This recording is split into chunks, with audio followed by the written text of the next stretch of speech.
예, 민주당의 서른입니다. 네, 더운데 수고 많으십니다. 예, 반갑습니다. 일본 정부가 화이트리스트 배제 조치를 강행한 이유가 어디에 있는지 한마디로 정리해 보신다면요. 한마디로 정리하자면요. 네. 더 이상 일본 경제를 한국 경제가 쫓아오는, 추격해오는 건 볼 수 없다. 네. 따라서 차제에 한국 경제를 눌러버리겠다. 한국 경제를 망가뜨려야 되겠다. 이런 게 최종 목표라고 봅니다. 일본 경제가 추격당하는 건 못 본다. 네. 이게 지금 아베 정부가 보고 있는 시각인 것 같습니다. 아베 정부의 시각은 한국의 추월을 용납할 수가 없다. 의원님, 이에 대한 대응 방안으로 화이트리스트 배제 조치에 대해서 광복절을 기해서 한일 군사정보보호협정, 지소미아라고 하죠. 파기하자는 주장을 하셨죠? 네, 그 주장을 했습니다. 네. 이게 지소미아가 2016년에 체결됐습니다. 네. 박근혜 정부 때 했는데, 이게 처음에는 비밀리에 하다가 나중에는 이렇게 드러내고 했는데, 이게 평화헌법 개정을 위해서 일본이 국제적 여론조성을 위해서 이렇게 주재된 걸 우리는 보고 있습니다. 그래서 지난 2016년에 지소미아가 체결되고 난 뒤에 2017년에는 19건이 이게 서로 교환이 됐고, 네. 2018년에는 2건, 2019년에 또 2건 이렇게 급감하고 있습니다. 네. 그래서 그런 상황인데 일본 정부가 강제징용 이 문제를 이제 계기로 해가지고 네. 정보를 이제 이 문제까지 나오는데, 우리 입장에서는 일본이 원래 이걸 지소미아를 하고자 했던 목표 자체가 평화헌법을 개정을 해가지고 이게 전쟁을 할 수 있는 나라를 만들겠다는 게 원래 목표였다고는 보고 있기 때문에 네. 그 입장에 동조할 이유가 없다고 생각합니다. 그리고 이게 지금 시점에서는 지소미아를 이제 폐기를 하고 지소미아 특징이 내년에 또 할 수도 있습니다. 네. 할 수 있기 때문에 적절한 시간에 일본이 이 문제에 대해서 경제 문제에 대해서 풀고 나오는 자세가 된다면은 언제든지 지소미아를 다시 할 수 있기 때문에 이 상태에서는 지소미아를 유지한다는 게 맞지 않다고 생각하죠. 그런데 의원님, 특히나 네. 예. 근데 의원님, 서훈 국정원장은 지난 1일 지소미아 파기와 관련해서 신중해야 한다 이렇게 이야기를 했는데요. 네, 정부 지각은 지금 결정을 안 하고 있는 상태인 걸로 압니다. 네. 그래서 안보 문제를 전문으로 하는 분들은 그런 시각을 갖는 것 틀리지 않을 거라고 봅니다. 네. 그러나 제가 다시 말씀드리지만은 국가 운영에는 원칙이 있어야 한다고 생각합니다. 그런데 지금 이 일본 측은 이번 경제 침략을 단행하는 이유로 신뢰가 없다고 얘기를 했거든요. 네. 한국 정부가 신뢰가 없다, 신뢰할 수 없다 믿을 수 이렇게 없다. 얘기를 하기 네. 때문에 예, 그 얘기는 신뢰할 수 없는 상태인데 어떻게 군사 정보를 서로 주고받을 수 있느냐?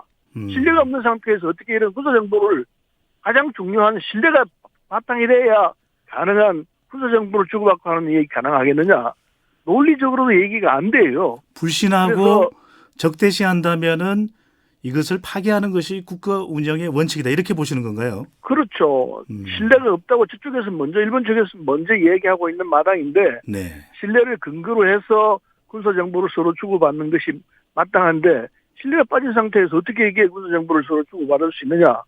그 논리에 따르더라도 일단 지금은 파기하는 게 맞다고 생각합니다. 의원님, 그런데 이 미국 측도 우려를 하고 있는데 파기하고 나면 우리가 앞으로 이 정보 협력 이런 부분에 대한 대안 문제점은 없을까요? 그 미국과의 관계는 우리는 더 돈독히 하고 있죠. 미국과의 네. 관계에서는 큰 문제가 없기 때문에 이 지소미아 쪽에서 지소미아를 통해 가지고 우리가 일본으로부터 받을 수 있는 정보는 주로 무슨 이 해군 레이더를 통해서 받는 정보라든지 이런 등등의 기계적인 정보이고 네. 우리는 인적 차원에서 나오는 이런 정보들이거든요. 그래서 우리 쪽에서 내놓는 정보가 훨씬 더 많다고 알고 있습니다. 네. 그렇다면은 그런 일본 쪽에서 들어오는 정보 등등은 미국을 통해서 충분히 받을 수 있기 때문에 우리가 이게 정보 교환 상황에서 손해볼 이유가 별로 없다. 정 상황이 안 좋다면은 다시 또 할 수 있는 문제이기 때문에 알겠습니다. 지금 이런 이 양국이 험악한 관계에서는 이 카드를 써야 되는 것이 마땅하다고 생각합니다. 의원님, 민주당의 일본 경제 침략 대응 특별위원회 최재성 위원장은 이 일본 여행 금지 구역을 확대할 필요가 있다. 방사능 물질이 기준치 이상 검출되었다 이런 이유를 하는데 도쿄를 우리 국민들의 여행 제한 구역에 포함시켜야 한다는 데 대해서는 어떻게 보십니까? 이 일본이 지금 제일 이 아파하는 부분은 네. 관광 부분과 국민들이 자발적으로 일으키고 있는 불매 운동입니다. 네. 일본 상품 불매 운동인데 네. 특히 관광 이 부분은 동경이나 큰 도시는 한국 사람들이 대부분 봐왔기 때문에 네. 소도시 쪽으로 가는 경향이 있습니다. 관광을. 근데 소도시에서는 굉장한 타격이 있어요. 한국 사람들이 관광을 안 가기 때문에 네. 따라서 관광 문제는 일본의 아주 아픈 부분을 우리가 찌르고 있는 부분이기 때문에 대단히 좋습니다. 그런데 도쿄는 어떻게 보십니까? 도쿄는 업무상 가는 경우가 대단히 많죠. 관광도 네. 있겠지만은 도쿄로 가는 부분은 업무상 가는 이 영향이 많기 때문에 그쪽까지 뭐 안 된다 하기는 곤란하고요. 네. 그래서 관광 문제는 국민들이 너무나 잘 하고 계십니다. 이런 상황에 대해서는 국민들에 대해서 그냥 맡겨놓더라도 충분히 방어가 될 수 있고 그리고 우리가 일본에 가하는 공격 수단이 된다 이런 생각에서 이를테면 정부 여당이 나서서 이래라 저래라 하는 것보다는 관광 문제는 국민에게 맡겨놓더라도 충분히 현실적으로 잘 되고 있기 때문에 네. 그냥 지켜보는 게 좋지 않나. 적어도 관광 문제는 저는 그런 시각이. 의원님, 도쿄 이야기가 나와서 그런데 도쿄 올림픽을 보이콧해야 된다는 여론도 있는데요. 도쿄올림픽은 지금 여러 가지 우리뿐만 아니고 다른 나라에서도 후쿠시마 방사능 문제 등이 있어가지고 네. 우리뿐만 아니고 세계 각국에서 문제점을 지적을 하고 있는 걸로 알고 있습니다.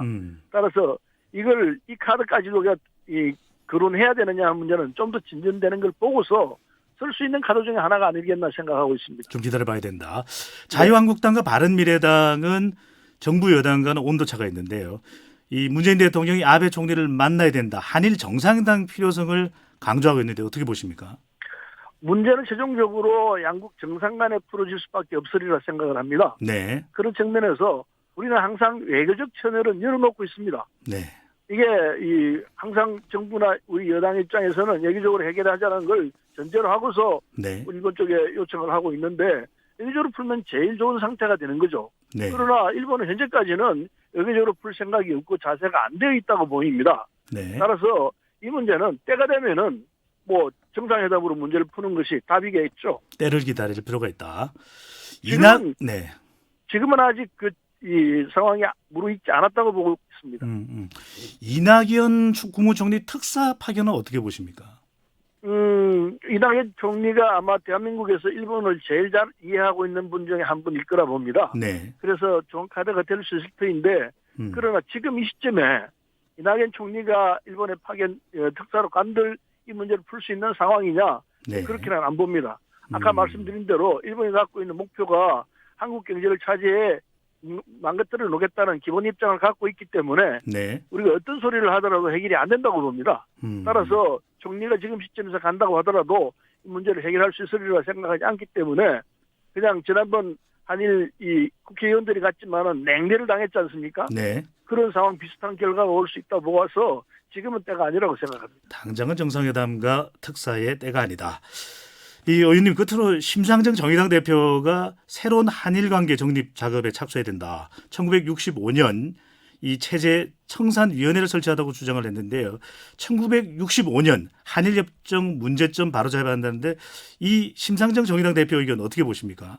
그건 바람직한 판단이라고 생각합니다. 네. 이 문제는 이 정의당 쪽인 주장을 해왔지만은 우리 당 내부에서 이런 논의가 있었습니다.